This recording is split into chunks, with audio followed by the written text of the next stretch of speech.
Station here, back with another breakdown match analysis. This time we're going to have Scar going up against Gur in loser semis here. And matchup here is going to be Black Manta versus Brainiac. And we haven't seen very much Black Manta from Gur since Adam came out. It's really been all Adam. And Scar sticking with his signature Brainiac.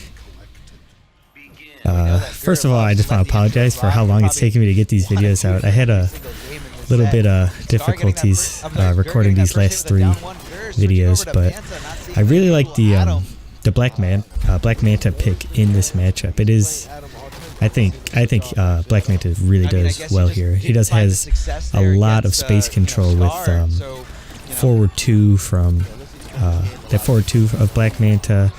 And he also has a lot of air control. You see Gur really just content with shooting these rockets. It really just shuts down the air approach from Brainiac. And anytime you can stop Brainiac from going in the air, you take away an entire mix-up, an entire tool away from Brainiac. So very, very effective here. You see how effective these rockets are. Anytime Brainiac goes in the air and gets clipped by a rocket, that's pretty much a free combo from Black Manta. Misses a punish there, but... And you can see how content Gur really is, just playing this super lame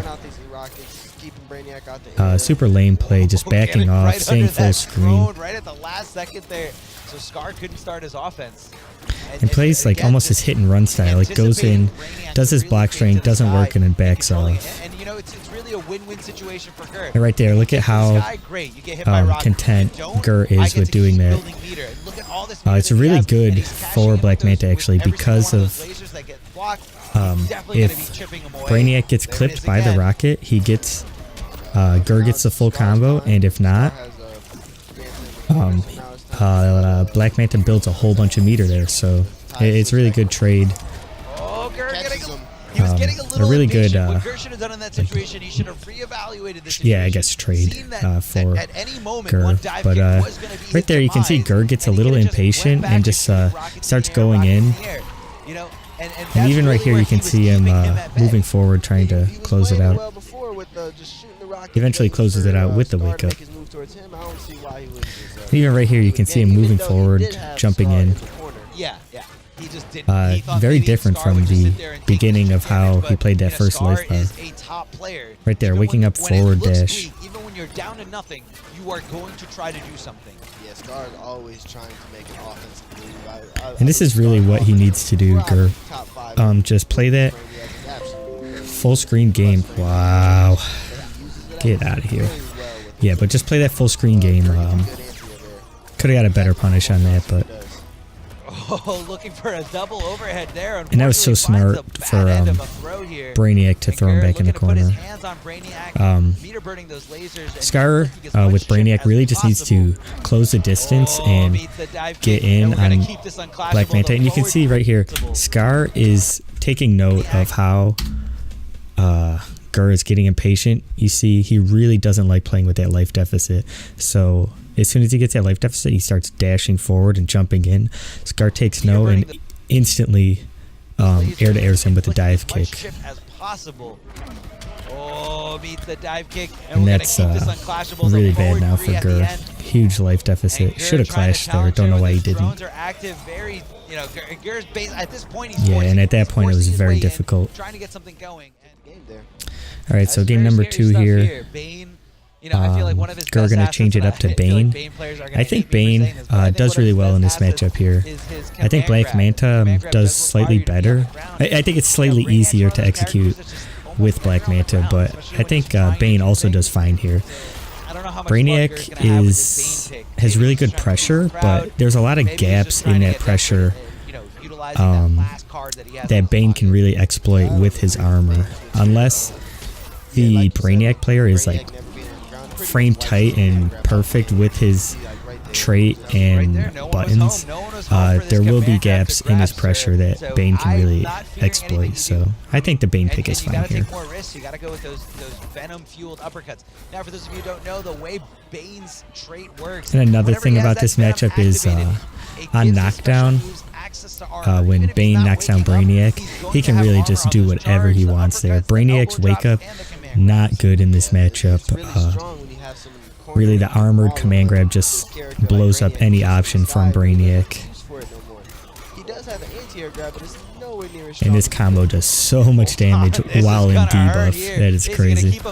Goes for the elbow drop. It does hit overhead, but I feel like when you're that close to the corner, and this is a really tough position for Scar. Being cornered by Bane, especially as Brainiac, is really tough. Brainiac, really weak defensively, and Bane, you know, just can steamroll you. So it's kind of a tough position there to be as Gur, or a tough position as Scar. But Scar threw him back in there, which was smart. 2 bars to 1 bar. What's Gur gonna pick? Is it 2 or 1? Good choice there, knowing that Scar was holding on to that only bar he has. Right here, you saw kind of like the same situation we saw in the first game when Gur got a little impatient and started dashing in, trying to get that life lead back. Really does not like playing with that life deficit. With the armor backing him up, not only inflicting more damage, but giving him access to armor. Hold on, level 3. This is armor breaking stuff. Going with the plus frames here. Going? That broke the armor there. However, yep, and that that forward, I think that forward 2 down broke the armor from Brainiac because he was in level 3, and here is going to be just such a hard position for Gur to come back. Yeah, double trait closes it out.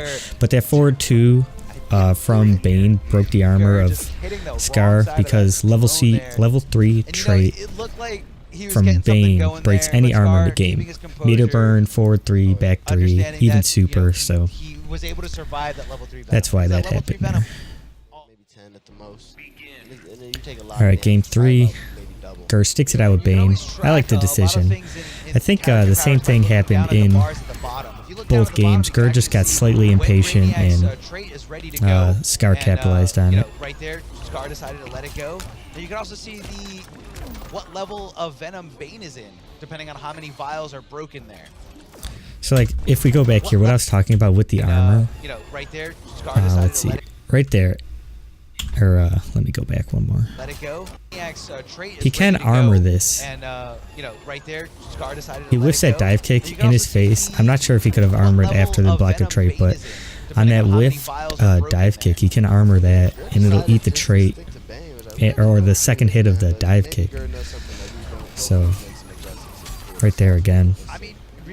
And now you can see Scar is recognizing when Gur really wants to come in and just starts jumping back, trying to bait something out from Gur. I'm pretty sure Brainiac can punish that charge with down forward 1. Good recognition there on the interactable usage.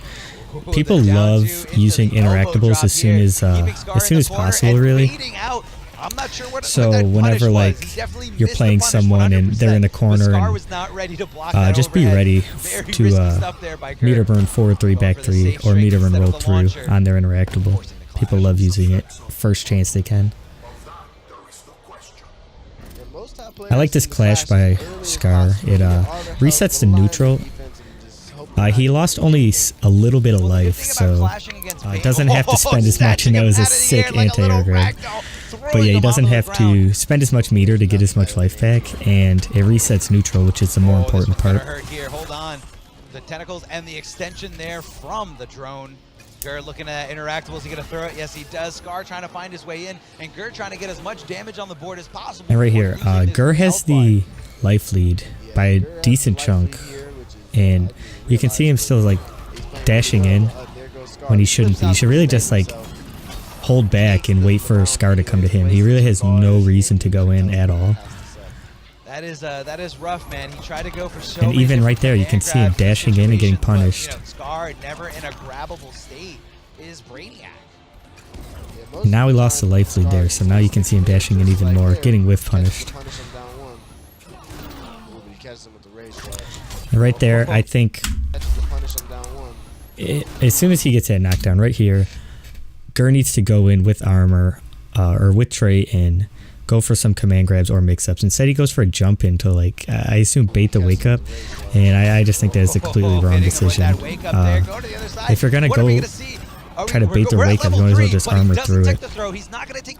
And now here, super tough position for Gur. He's in debuff, only 100 life left. Any hit's gonna do it. Pack 3's under the trait. That's hilarious. That's a nice mirror roll through, but to 2 bars to bounce cancel and he'll actually be 1 combo yeah, away, and then just but it doesn't matter. Sells out with the uppercut there, and then doesn't clash the second hit there. But so yeah, I think the name of that match was really Gur's Impatience. He was doing fine, right, with Black Manta. Had his game plan figured out. Just sit back, shoot rockets, make Scar come to him, capitalize on Scar overextending. And it was really just when Gur got impatient, started going at himself, is when he would lose his life. Same thing with Bane. And yeah, I think Scar was just recognizing properly when Gur was coming in and capitalizing on it. So yeah, thank you guys for watching. This has been breakdown of Gur vs Scar, winner Brawl top 8. I'll be back with another one. Peace. There goes a sight from my soul.